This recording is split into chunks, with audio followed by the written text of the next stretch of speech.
Welcome to the show, everybody. This week, we are going to be learning how to turn our computer's webcam into a accessibility device to allow us to control our mouse with our face. So if you have a webcam, a Linux computer, and a face, you'd be good to go.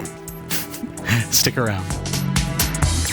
This is Category 5 Technology TV. Our live recordings are trusted only to solid-state drives by Kingston Technology. Revive your computer with improved performance and reliability over traditional hard drives with Kingston SSDs.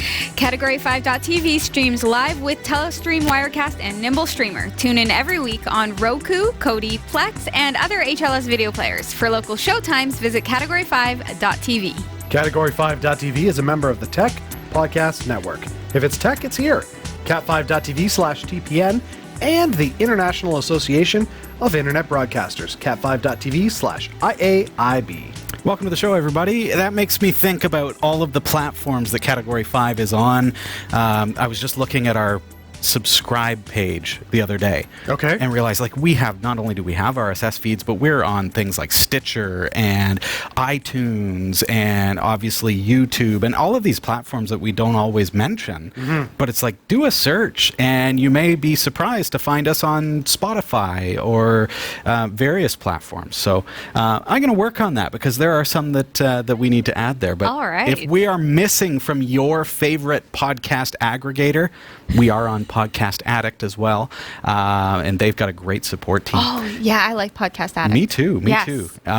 So, you know, if we're not on your platform, let us know, and we'll reach out to them and make sure that that Category 5 TV and its bunch of shows ends up there. Endpoint Security Podcast launched a new episode just over the past couple of weeks, and that's doing really well. Starting to gain some momentum with that show, which is really exciting because it's teaching business people and IT people the fundamentals about cybersecurity and protecting our businesses, protecting our people within the business, and customer data. Right. Those kinds of things. It's paramount. I've had some fantastic guests on that show, and I'd encourage you to check that out as well. And that's all available through our website. Good times. How's everybody doing? Great. Yes? Yes. Good. How are you? I'm good. Good. And you? I'm doing okay. Okay. We'll talk about that in just a few minutes' time as the pain shoots up my spine. Uh-oh. Yeah, I'll tell you all about it. But before we jump into it, don't forget to subscribe to us on YouTube.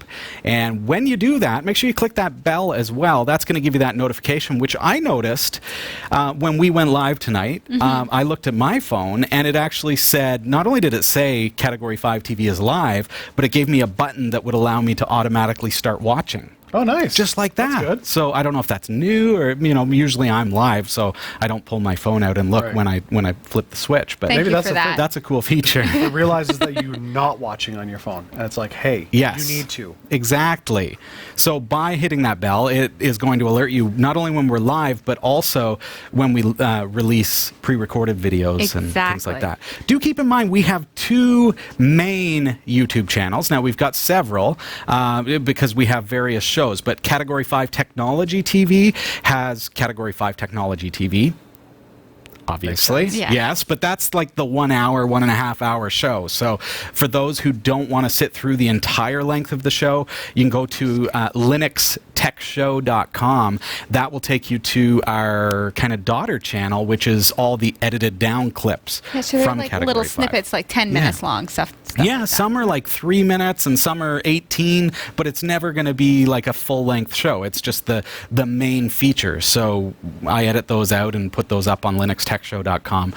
So do keep that in mind if you want to receive the live notification. That happens on Category 5 Technology TV versus linuxtechshow.com, which is just the edited down clips that you're going to see after the fact. So if you're not getting your notification, even though you're subscribed, maybe that's why.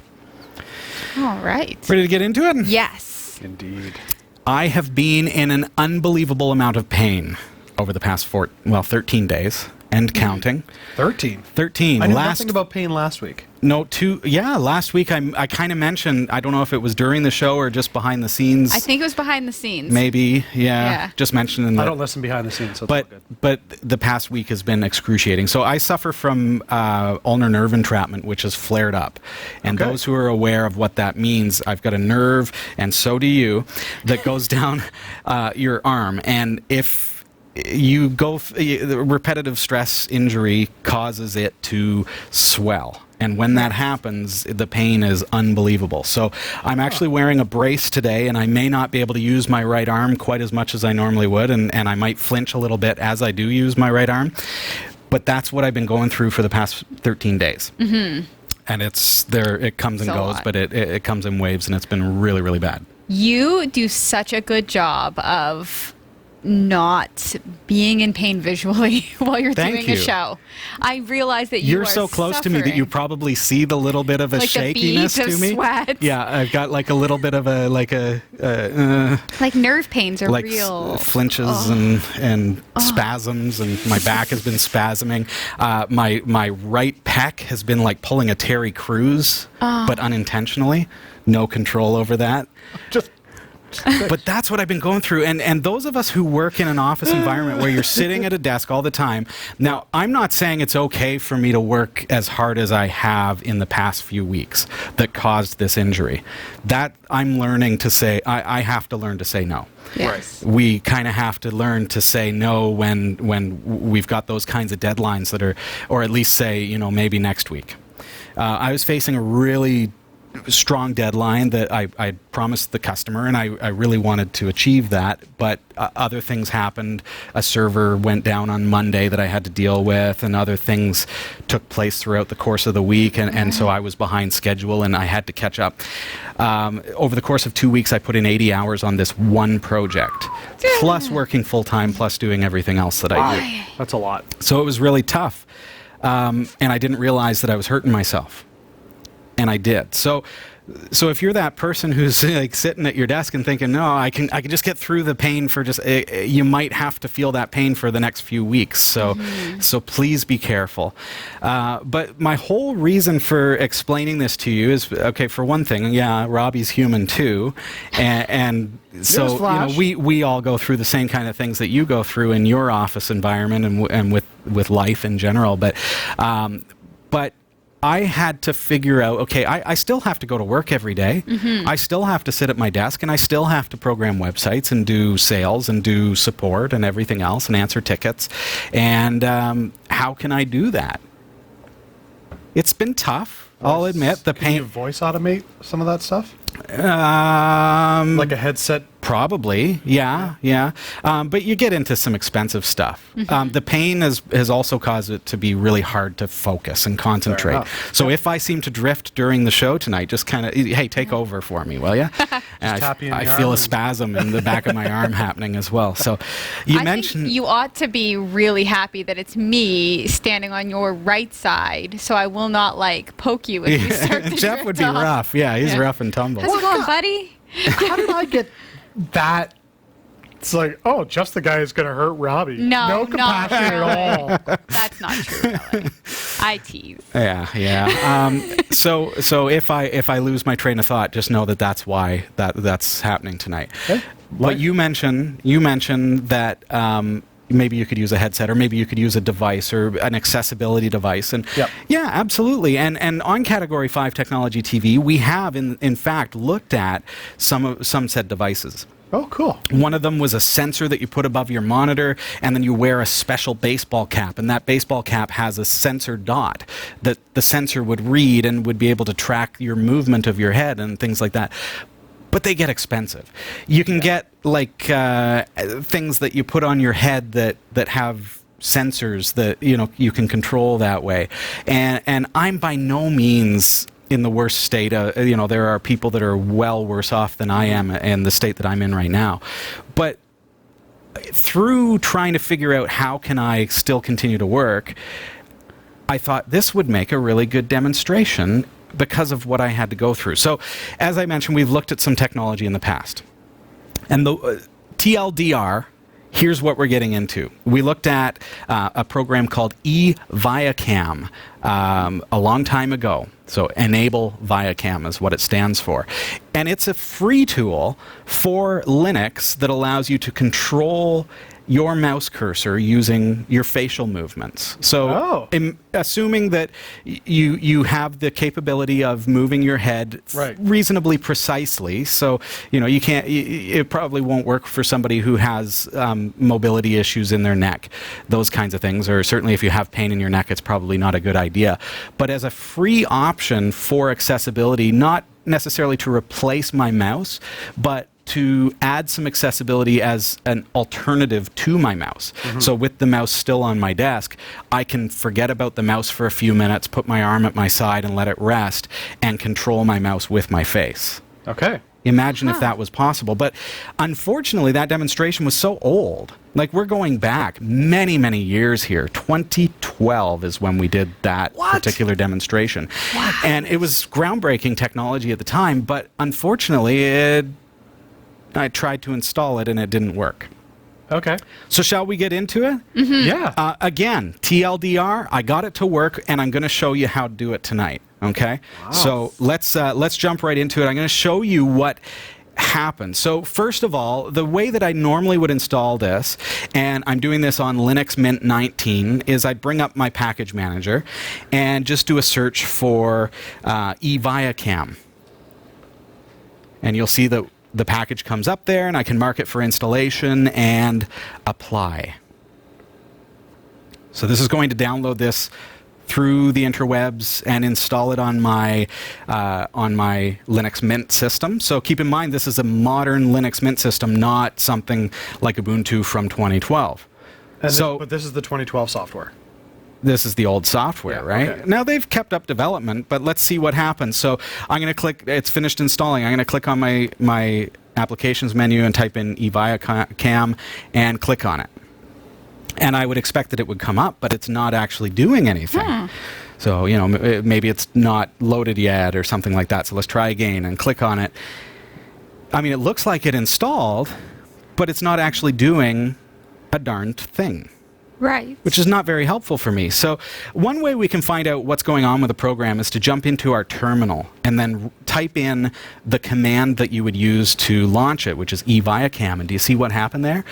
It's looking for GTK3, but it's got GTK2 symbols installed on this version of Linux Mint. So what I actually need to do is install the proper drivers, and it can be very, very onerous. It can be really tough to figure out what do I need to install now. Right. So through this process, I decided, hey, I'll write an installer. So get it working for myself, but then release this so that you can install this on your Linux Mint 19 system as well, if this would be helpful for you. And again, this is not necessarily a replacement for your mouse, but maybe you know somebody, or maybe you sometimes need a break, and you just need to be able to put your hands down and forget about the mouse for a little bit, and this may be the answer for you. So resuming there, I'm going to jump into my terminal.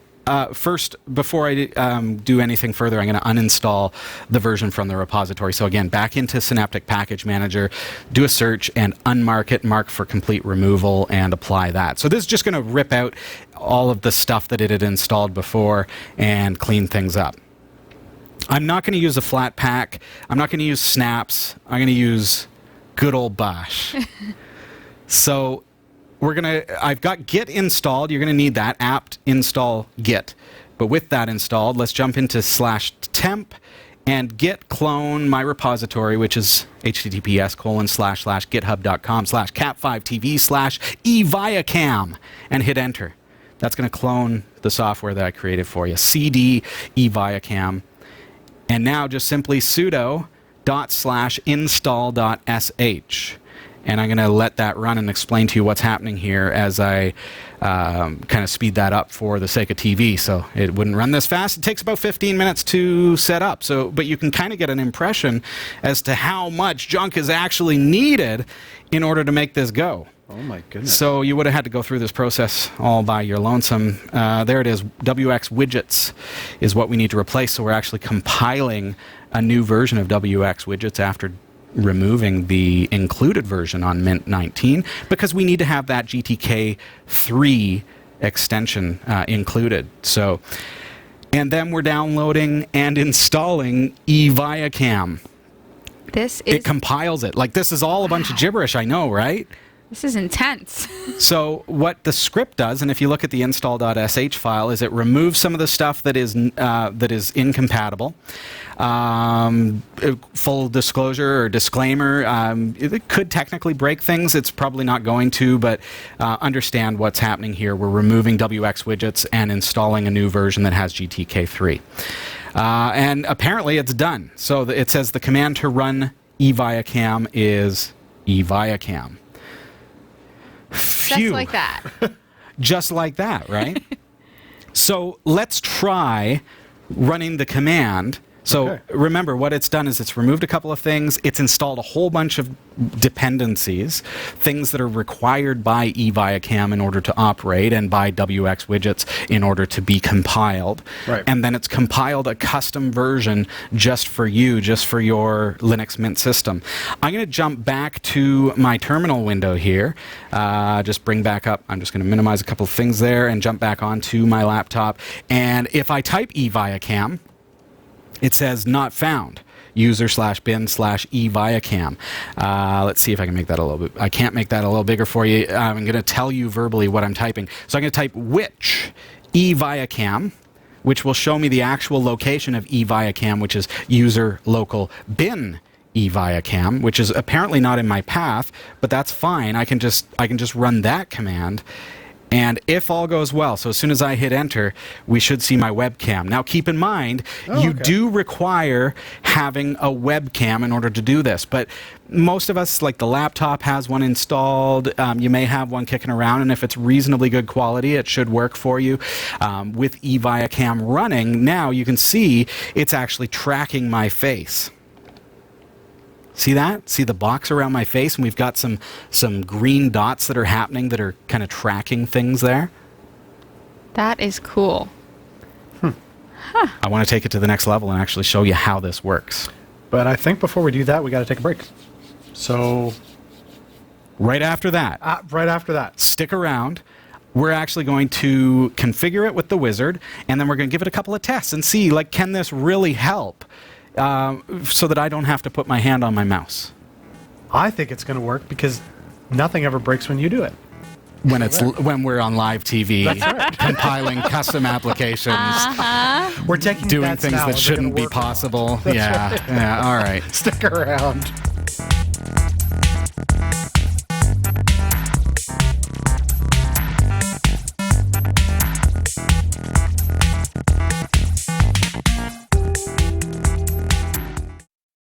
For a limited time, get your hands on limited edition shirts from the Category 5 TV network.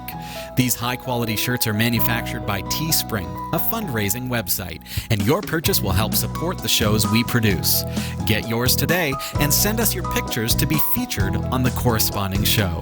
Visit cat5.tv/shirts to support us and get your official network shirt today. cat5.tv/shirts.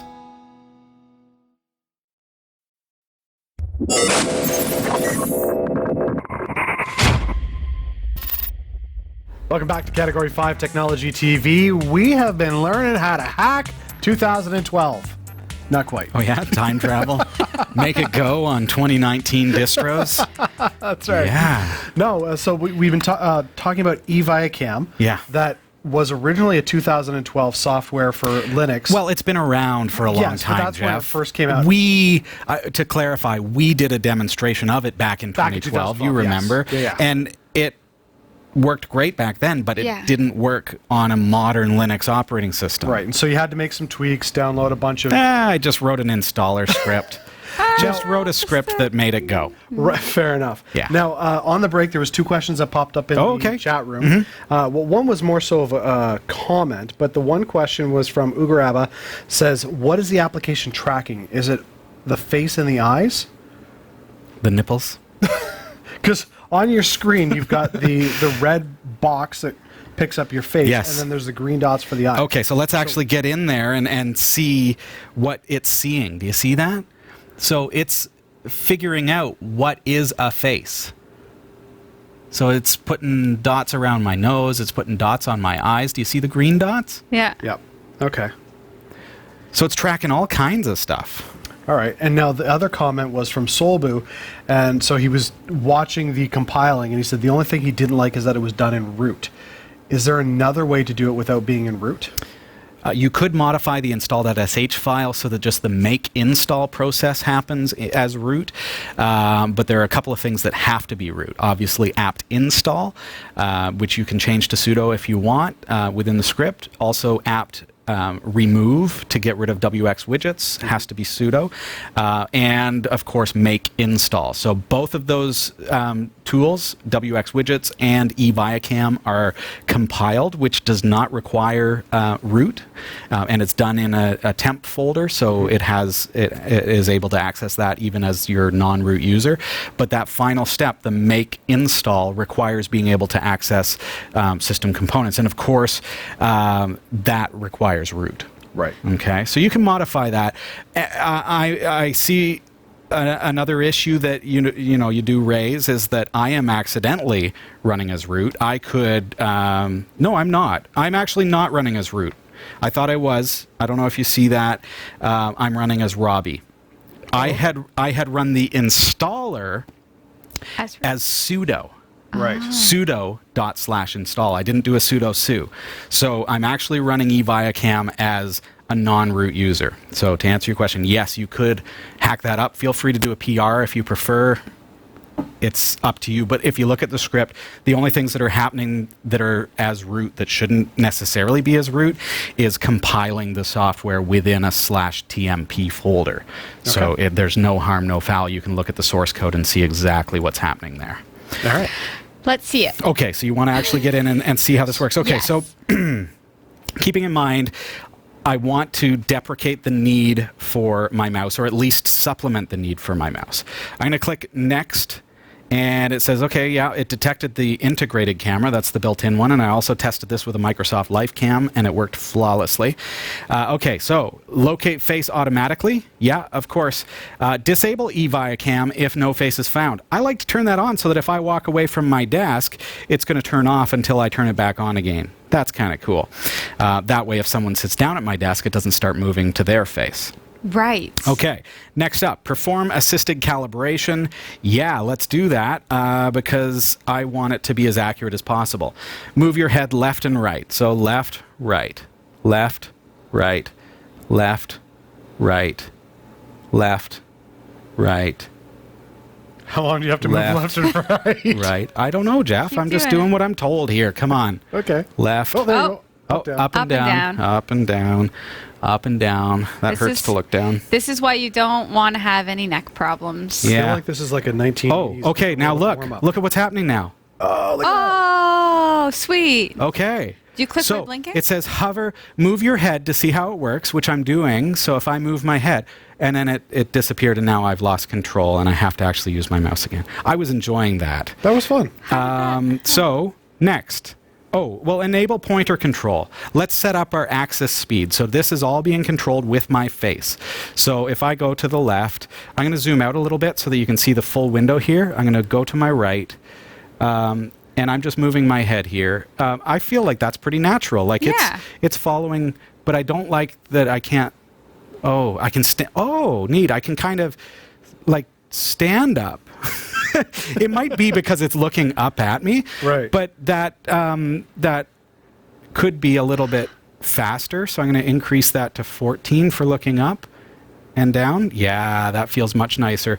Left and right feels pretty good. That I don't like, having to look up like that. So I can adjust that by just kind of adjusting my axis speed. Now, the other thing to keep in mind is when I look at dead center of the screen, and I'm not sure that, don't worry about the little staticky things there. I don't know what that is. But when I look dead center of the screen, I can use the touchpad on my laptop or your actual physical mouse to center the cursor while I'm looking dead center. So now it's basically calibrated. Because if my mouse is over here, and then I look at the screen, and then I go left, I'm going to have to go left, left, left, left, left, left, right? If I instead look dead center of the screen and then center it with my mouse or with my cursor, with the touchpad, then I feel like, hey, this is much more natural. Is good. I'm going to hover over next, and I'm not clicking anything. I'm just hovering because it waits for a moment to see if I've dwelled. See that? Dwell click, default. Gesture click is also available, though I've not figured it out. And I'm getting some anomalies on the screen. I've never had that happen yet. And so it may be just the laptop and the way that I've got that connected. So just know that anomaly, you see that flickering, that is not something that I've encountered yet, but this is the first time that I've plugged in the HDMI to the laptop. Could it also be because of the calibration that you're doing? No, I think it's like a video driver issue because I've got HDMI output going to our broadcast server. Okay. So now I can hover over next and just wait, and it clicked.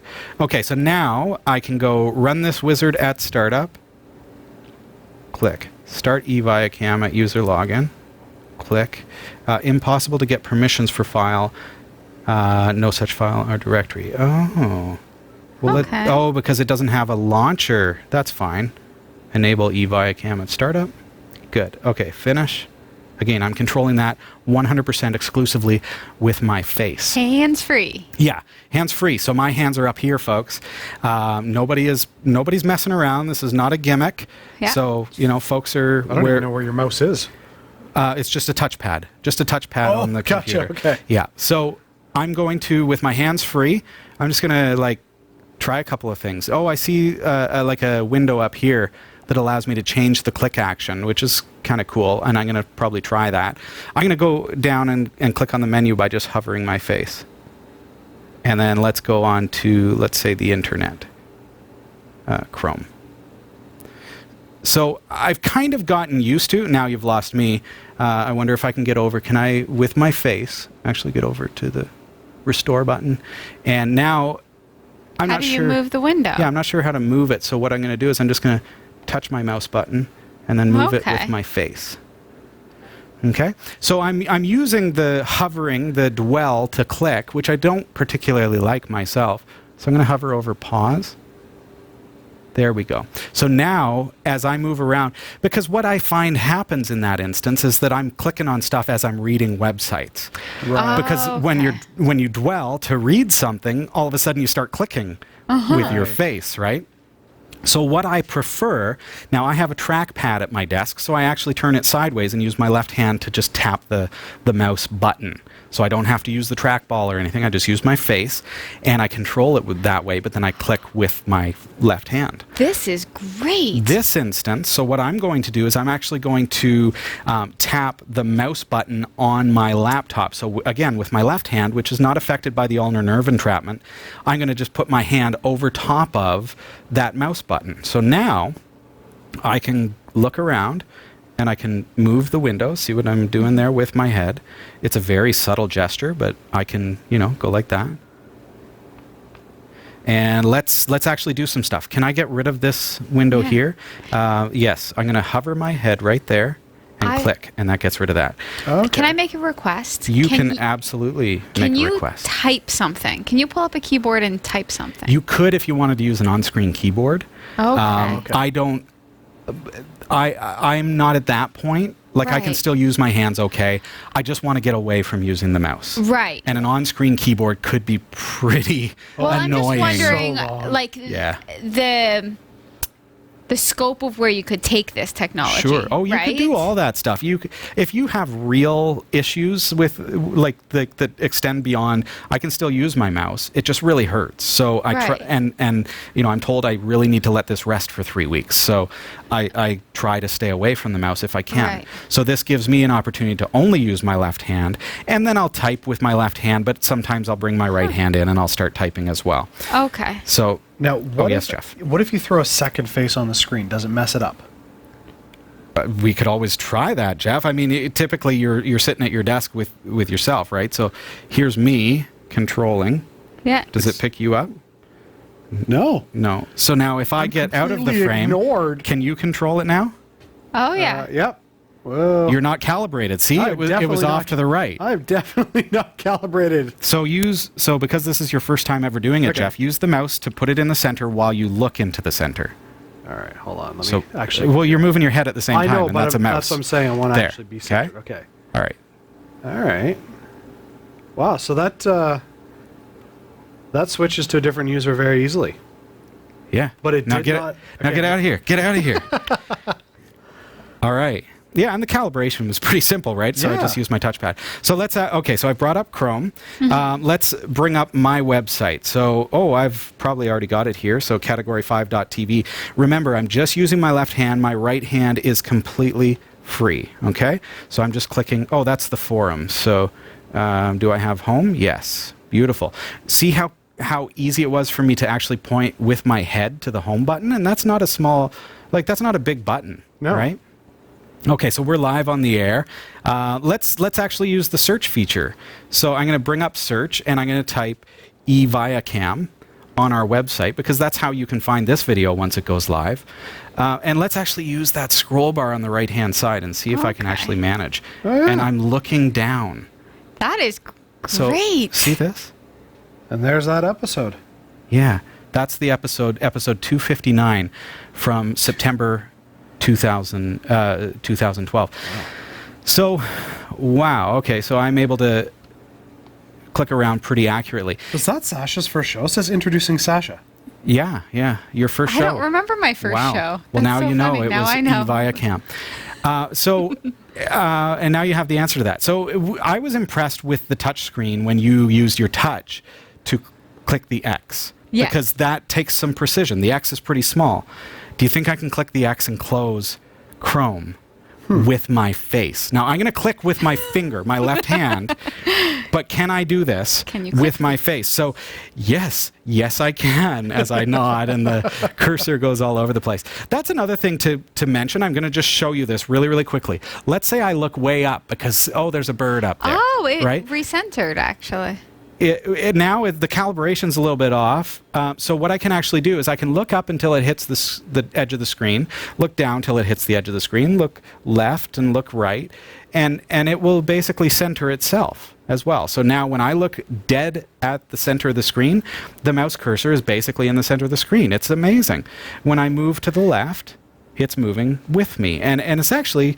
it gives the sense that it's following my eyes because it's so incredibly accurate. Now, if you go closer, it's free. If you go closer to your webcam, would your face movements be smaller to impact the movement?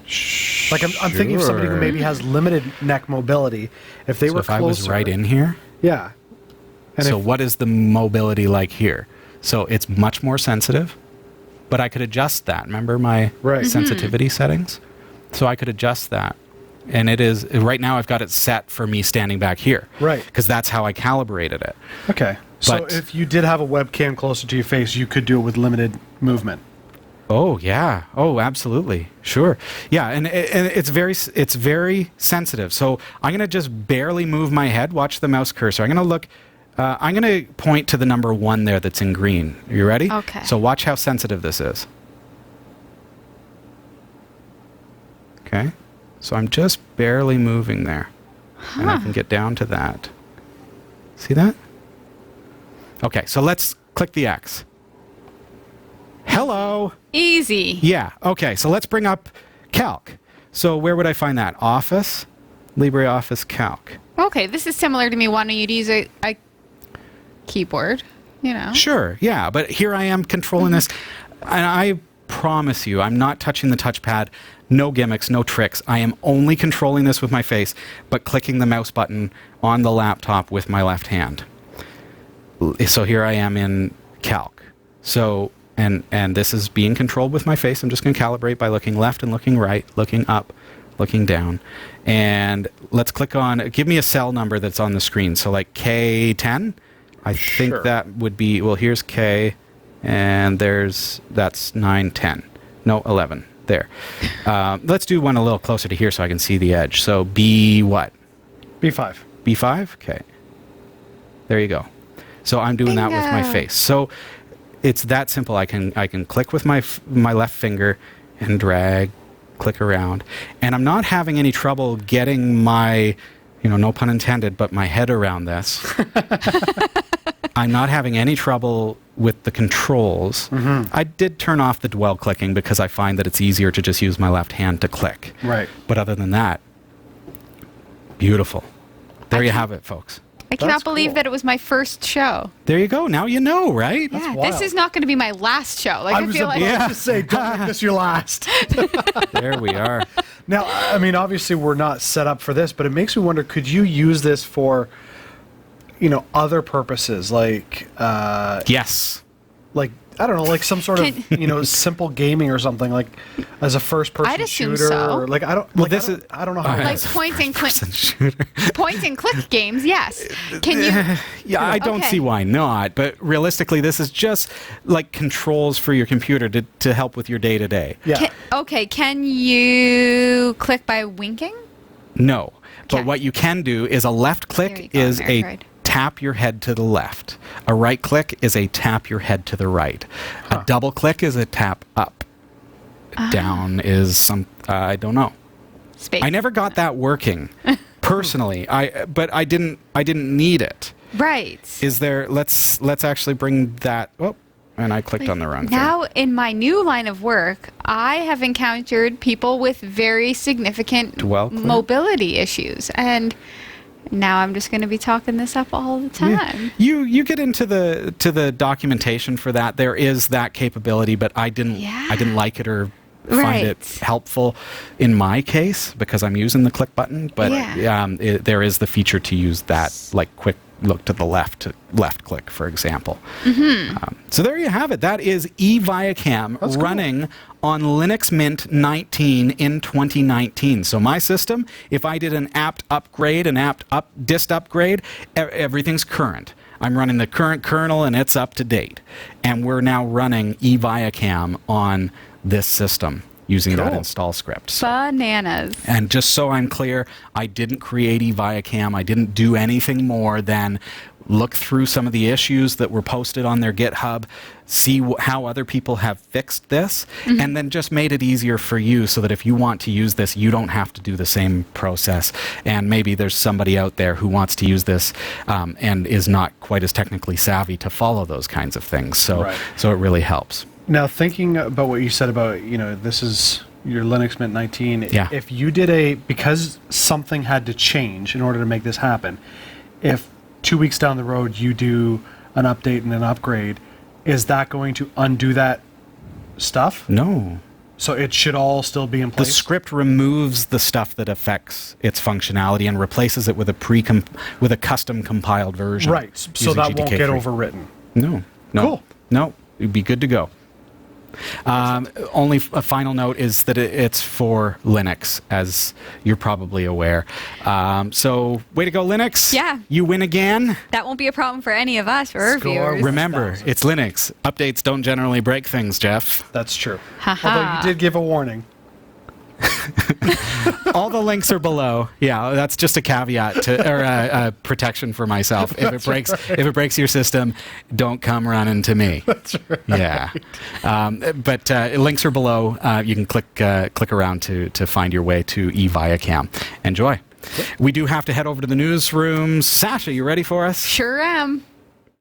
Here are the stories we're covering this week in the Category 5.tv newsroom. The UK taxman has fallen foul of the GDPR, agreeing to wipe 5 million voice recordings used to make biometric IDs. Did your Firefox browser break over the weekend? You're not alone. In fact, virtually everyone who uses Mozilla's popular browser encountered this issue, and we'll tell you why. On Tuesday, Google began rolling out a new feature that allows you to configure how long it can save data from all of the Google services you use, like Maps, Search, and everything you do online.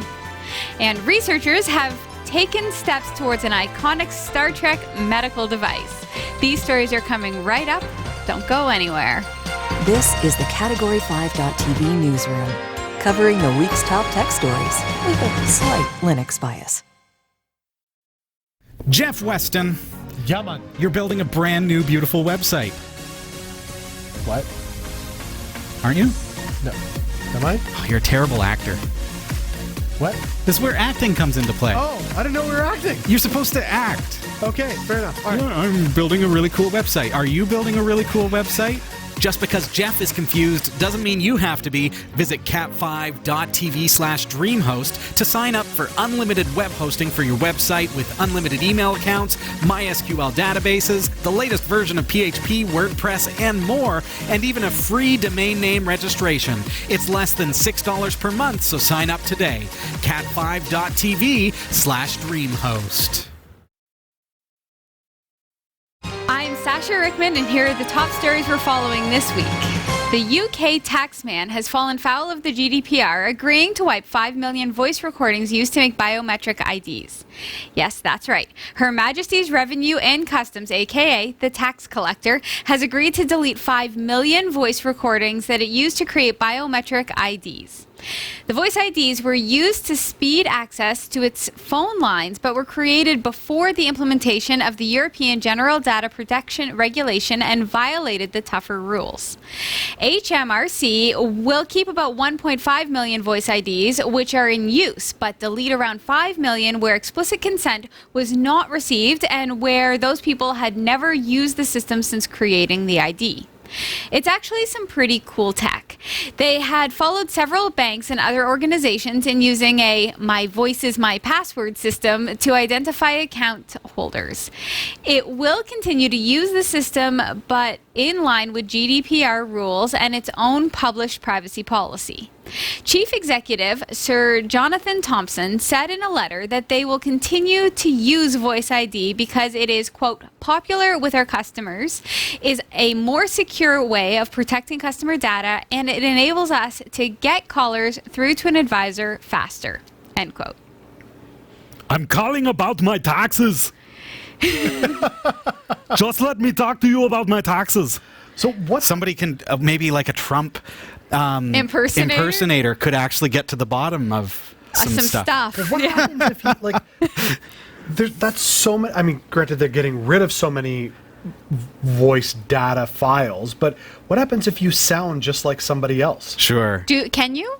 I Like, don't or know. is it like fingerprints? Nobody Is there knows. like actually a subtle difference all the time? Must be an intonation There's some difference. people Right? that can rock some really good impressions. But what if your voice changes? What if, right? Like I was just saying to Robbie When that I wake up in the morning, I've got this great, deep radio I've voice. been washing my hands so much that my fingerprint reader doesn't work on my phone anymore. So what if you... What? Yeah, I've like washed my fingerprints they're too weak So now. you trained a dirty fingerprint? It's like that No, time a at the raised cottage. fingerprint, but I've washed them all off. Like I was they're too fixing thin. something at the cottage and I got crazy glue on my fingers and couldn't unlock my phone for a that's week. funny. Right. So this can happen. What if your voice changes? Right? You have, like laryngitis when you're calling in. And it's Yeah. like, oh no. or There's got to be an alternate way right? to Or a authenticate. burn or something, right? Like something Sure. can happen. Yeah. Yeah, there must be an alternate authentication. There I mean, at the end of the absolutely day, is. this story is Two-factor. about the fact that they have to delete because they didn't get the consent. Like, you have to... Now, granted, all these people have not checked in with the service since, but, like, what kind of impact is that going to have in the future if those people do happen to call in? Well, they'll have to wait in line to talk to an advisor. There you go. That's Yeah. all. Or enter a new voice print ID Right. because it's been deleted. Right. Which now they will get explicit consent. Correct, yeah. Right? Because, after GDPR came into play, now they know, okay, we have to. And that's why they can keep the last 1.5 million. Yeah. Which is Because those ones Is it- comply. Is it really that bad to have somebody's voice on record? I guess maybe it is, but I wouldn't think it would be of concern. If it's an AI imprint of your voice, then could it not be used to then authenticate against other AIs? You could like write a whole speech in Sasha voice. Chew on Saying that. All my R's right. Yeah. Did your Firefox browser break over the weekend? You're not alone. In fact, virtually everyone who uses Mozilla's popular browser encountered this issue, and we'll tell you why. On Friday, the expiration of a Mozilla certificate used to check the signatures of add-on codes in Firefox desktop and Android web browsers caused a nearly universal failure of Firefox plugins and extensions as browsers detected them as invalid and disabled them. Ouch. Yeah. The bug, dubbed Armageddon 2.0, was addressed by a hotfix issue over the weekend, and a new version of the browser has been pushed out. This isn't the first time this sort of thing has happened with Firefox. The original Armageddon happened almost exactly 3 years ago on May 2nd, 2016, when an expired certificate caused signature verification errors for add-ons. A patch was pushed out to most Firefox desktop users on May 5th. However, the fix does not help Firefox ESR or Android users. An update for those browsers is still in the works. For some users, the patch required them to change browser privacy and security settings before it can kick in, because Mozilla is deploying the patch using Firefox's Studies system to rapidly deploy the patch. Studies is a system used by Firefox to deploy pre-released features to users before they're added to a release update. Some organizations and users may disable Studies because they introduce code that hasn't been tested fully and might send usage data back to Mozilla. But because of the speed with which Mozilla needed to deploy the certificate fix, it was pushed out with Studies rather than as part of a browser update, which means users will have to at least temporarily re-enable Studies to regain functionality. From the point of view of enabling Studies, it could take up to 6 hours for the patch to be applied. So 6 hours after enabling Studies. If you even catch it now, and then there's those of us, like I'm pretty tech savvy. I installed Chrome when it happened because what's going on? LastPass isn't working. I can't get onto any websites. Yeah. Forget this. I had no Installed problems. Chrome, installed LastPass, and that's what's on my computer now. You know what's What do odd? you use? I have Chrome and Firefox. Yeah. And I happened to be on both this weekend and had zero issue. Lucky you. Huh. You were offline. You didn't get I was building website all weekend. I've had certificates expire, Yeah. and I've had to retroactively fix that. Huh. But I'm generally a pretty small player in the grand scheme of the interwebs. Now, Mozilla, not so much a small player. Right. Like one of the top 2 browsers in the universe. Mm-hmm. Like aliens use this stuff, folks. So this kind of thing shouldn't happen. Twice. Happened twice. It just shouldn't happen. Ever. And I think that's probably the discussion that they're having around the boardroom table today. Somebody's in super trouble. It just shouldn't happen. And it makes me feel less confident in the company. Yeah. Absolutely. I also just want to say this whole Studies thing reminds me of like Windows updates that can break systems, right? If it was Windows updates, it would have bricked the system when it updated. Yeah. This is an update to fix the system. Right. But people have turned off this Studies thing, right? Specifically because they don't want Mozilla to collect their Right. data and Yes. do all this weird The question stuff. is, do you want to allow us to install test patches? Right? No, I want the good stuff. test the patches. Yeah, and then release them to me. install them. Yeah. Yeah. Exactly. On Tuesday, Google began rolling out a new feature that allows you to configure how long it can save data from all of the Google services you use, like Maps, Search, and everything you do online. Until now, you had to manually go in and delete this data or turn it off entirely. But deleting it means Google doesn't always have enough information about you to make recommendations on what it thinks you'll like or where you might want to go. Now, you can tell Google to automatically delete personal information after 3 months or 18 months. Google's activity page says this, quote, "The activity you keep can improve your experience anywhere you use your Google account.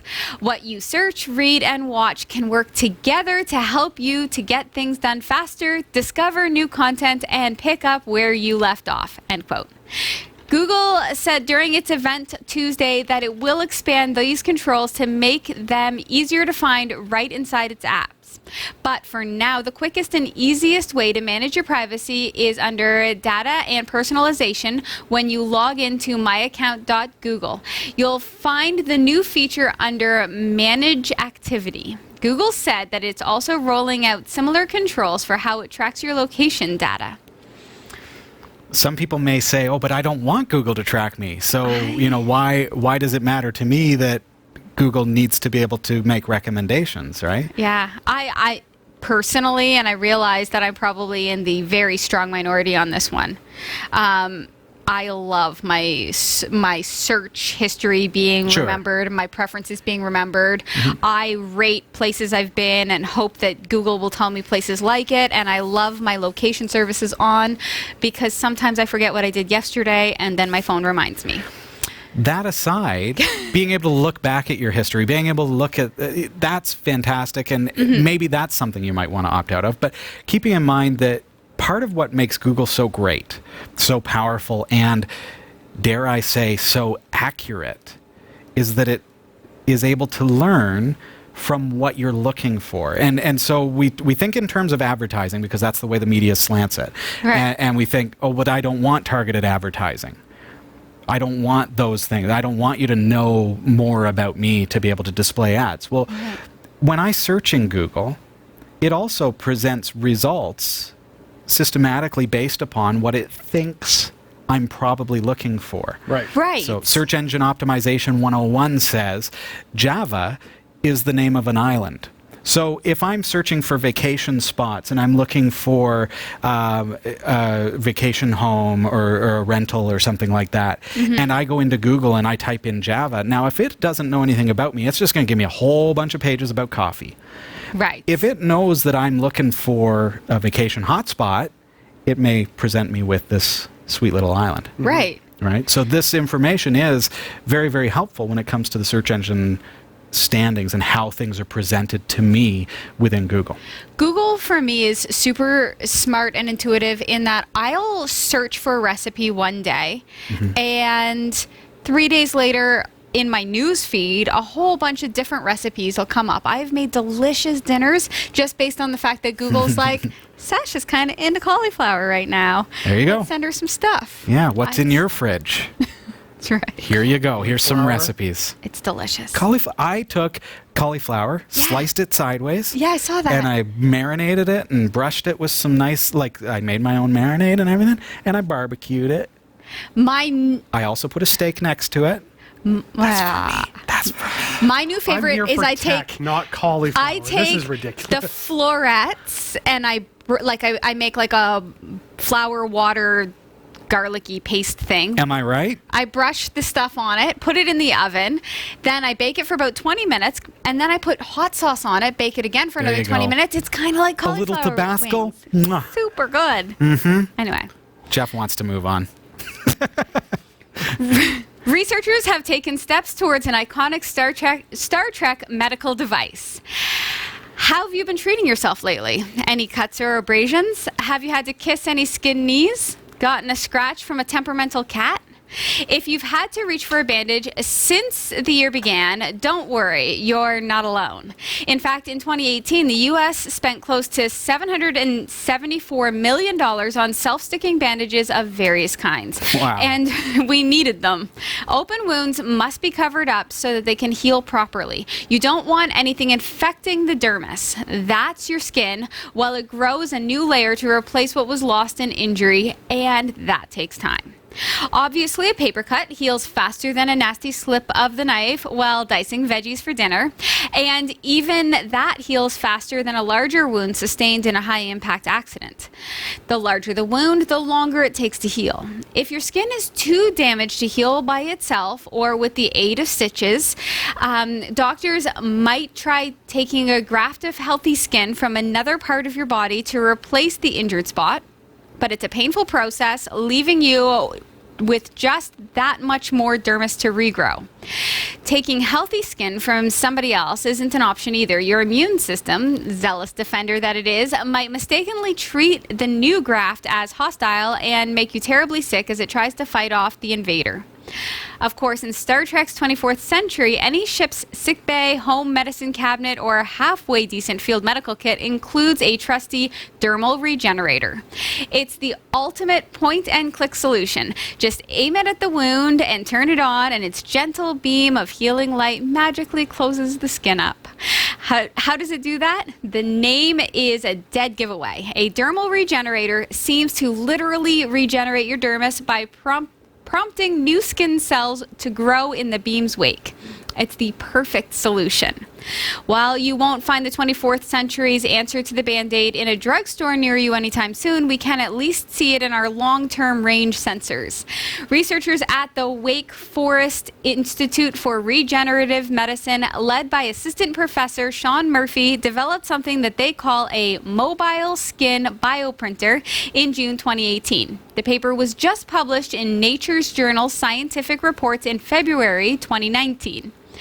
Let's say you've got a big bad scrape that needs healing and you call the Wake Forest team into action. First, they take a small sample of healthy skin from you and they put it into a jar where it can grow independent of your body. Once lab techs have a nice supply of healthy, happy skin cells, they mix them into a life-sustaining hydrogel and pour it into the bioprinter, which looks like a couple of microwaves combined with a 3D printing arm bolted to a rack on wheels. They roll it over to your bedside, where an attached device scans your scrape, getting a laser's eye view of all its contours and ridges. The machine proceeds to figure out exactly where and how to place layers of new cells so that they'll match the structure of the skin that was originally there. Once the scanning is done, the bioprinter's printing arm gets to work putting down the cells it was given layer by layer. Initial tests were highly encouraging. The bioprinter technique closes wounds faster, causes less puckering from scarring, and generates new skin quicker. The next step for the Wake Forest team is to start clinical trials on humans. Wow. I don't want to be somebody who needs this, but I'm happy that it exists if I become somebody who needs it. Sounds like the future. It does. I mean, we've been printing body parts and organs for a little bit now. Like, you know, you've heard about, a heart, I think. Yeah. Yes. 2 years ago was 3D. But that's not bio. Like, this is true bio. On your I get body. That. So, I mean, this is totally a natural progression. But what wasn't clear to me from the story is, are we talking about like deep gouges that they're looking to fill in, or just like, oh, I've got like a boo-boo? Like, I would say it probably does like epidermis, dermis, right? Like, probably not subcutaneous. Like, it's probably not regenerating fat. Right. No, I would think so. So I mean, it's just skin, like good. Let the fat go. Like, right. So I picture like a car when you get a scratch and you get the exact same color paint and you just kind of fill in, right? So if you have the exact same dermis, and it's a spray, and they can just kind of spray it on, and and it is your skin. So they must use some sort of weird like stem cell situation to grow more skin.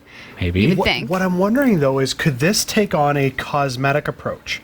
Like, I'm thinking of people who have had really bad car accidents or whatever. Oh, why not? Maybe are missing part of their face or something. And it's like, I struggle with this because of the way I look. Could you take that and go, you know what? We're going to regrow that part of the face. Like, I would think, like, it sounds to me like a replacement for grafts. Right. So far. Could a But graft could it go that way? It could go that way. Well, I think to myself, like, when I was working at a restaurant, there was a guy who was working in the kitchen, and somehow he burnt his leg, like his shin area, and the skin would never close up over it. And they were even putting layers of silver on it to try and to foster some sort of regeneration and healing.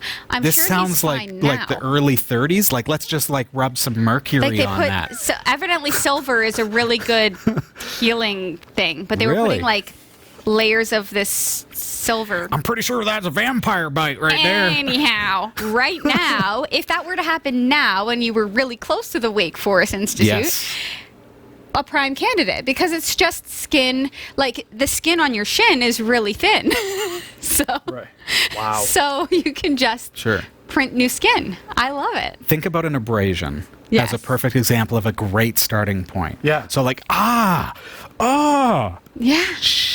right? Yeah. Like that seems like a like practical thing road to rashy expedite sort of. regrowth of natural skin. Right, and because yours- these are your skin cells being sprayed on. And the thing is, your skin is the first defense. Like, it's a protective layer. Mm-hmm. So the sooner you can get that covered up, the better your chances are of not developing other Right. complications Yeah, medically. yeah. Something else getting in and causing an infection or Right. anything else. Yeah. Way to go Very cool. for Wake Forest Industries.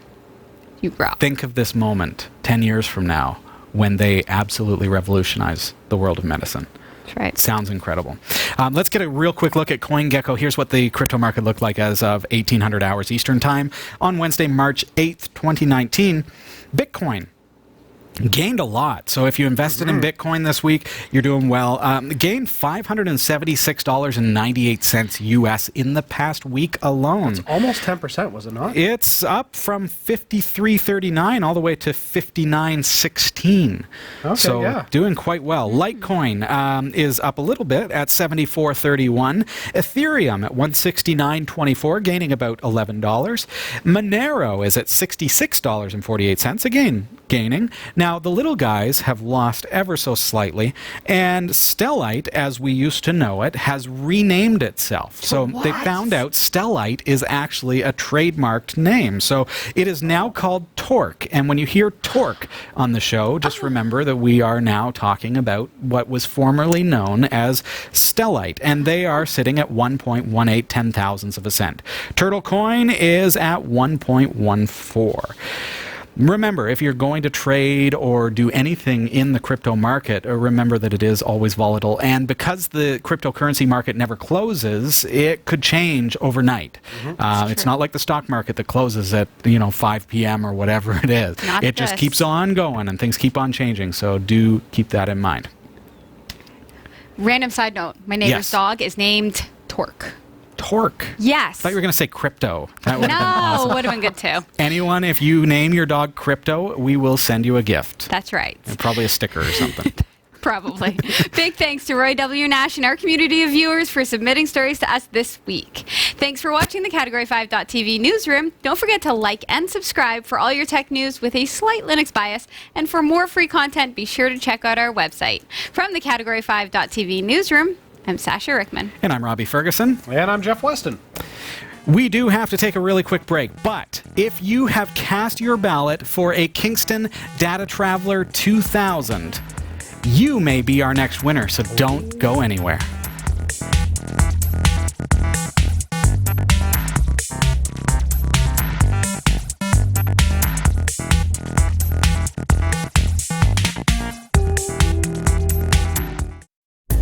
Whether you shop on ThinkGeek, GearBest, B&H Photo Video, eBay, or Amazon, or even if you want a free trial of Audible, you'll find the best deals and support the shows we produce by simply visiting the shopping sites you already frequent by using the links on our website.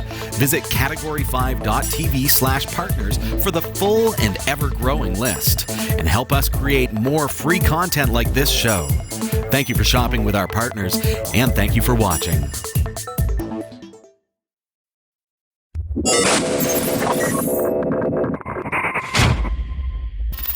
Welcome back to Category 5 Technology TV. We're just dealing with the giggles.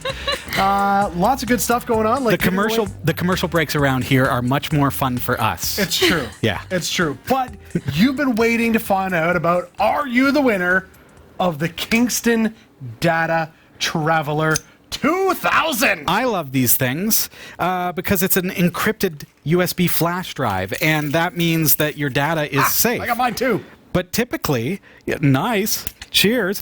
Typically, with an encrypted drive, you got to install software, get it all configured, install your password, and then if you don't have the software, you've lost your data and all that. No, this has got the built-in touchpad, so you just push the buttons, enter your passcode, it decrypts it, you plug it into your computer, and boom, you've got access to your files. But as soon as you unplug it, it disables the fact that it's unencrypted, so it goes back into an encrypted state. So anyone else who plugs that into their computer can't access the files. Great if you are traveling with anything confidential, but it's also nice just to know that your data is safe. I've got pictures of my kids and things like that. I've got cryptocurrency keys, and they can be safe. Just don't forget your password. Don't forget your password. That's important. I said I was. It's a backup of the backup. Remember that. It's just one that you can take with you, and you no longer have to worry about it. So we have one of those to give away. Let's jump right into it, folks. If you cast your ballot, I hope that you win. Hampus and Michael. Hey, Chad Baker.